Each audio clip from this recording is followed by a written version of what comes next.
சித்தப்பா வீட்டு தோட்டத்துக்கு ரொம்ப நாள் கழித்து வந்திருக்கேன். சின்ன வயசில் ஸ்கூல் லீவிட்டால் இங்கே தான் வந்து கிடப்போம். காலையில் 5:30 மணிக்கு எழுந்திரிச்சு எங்கள் அத்தைங்க கூட ரொம்ப தூரம் நடப்போம். களைப்பே தெரியாது. தோட்டத்துக்கு வந்தோடனே எங்கள் தாத்தா நுங்கெல்லாம் வெட்டி கொடுப்பாரு. சாப்பிட்டு ஜாலியாக விளையாடுவோம். இன்றைக்கி தோட்டத்தில் பீர்க்கங்காயெல்லாம் கொடியில் ஃபுல்லாக பூச்சி வந்துருச்சான். அரிச்சு போட்டுட்டு அடுத்த வேலை பார்க்க தொடங்கிட்டாங்க. நாமெல்லாம் ஒரே ஒரு செடியில் பூச்சி வந்து பட்டு போச்சுன்னா அதோட கார்டனிங்கே விட்டுருவோம். இப்போ தான் எல்லாம் சாப்பிட்றாங்க. 11:30 மணிக்கு தான் சாப்பிட்றாங்க. காலையில் ஒரே ஒரு டீ குடிச்சிட்டு வேலை பார்க்க தொடங்குவாங்க. இந்த சாப்பாடு நல்லது, அந்த சாப்பாடு நல்லதெல்லாம் பார்க்க மாட்டாங்க. நல்லா வேலை பார்க்குறாங்க. எது பிடிச்சிருக்கோ அதை சாப்பிட்றாங்க.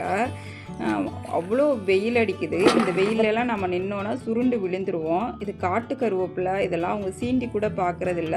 இது குட்டி கத்தரிக்காய், இவ்வளோ பெருசு தான் வரும். இதுக்கப்புறம் அவங்க சந்தைக்கு எடுத்துகிட்டு போயிடுவாங்களாம். அவ்வளோ டேஸ்ட்டாக இருக்குமா. கொஞ்சம் சுண்டைக்காயெல்லாம் படித்து எடுத்துக்கிட்டாச்சு. ரொம்ப அவங்கெல்லாம் பறிக்கிறதில்ல.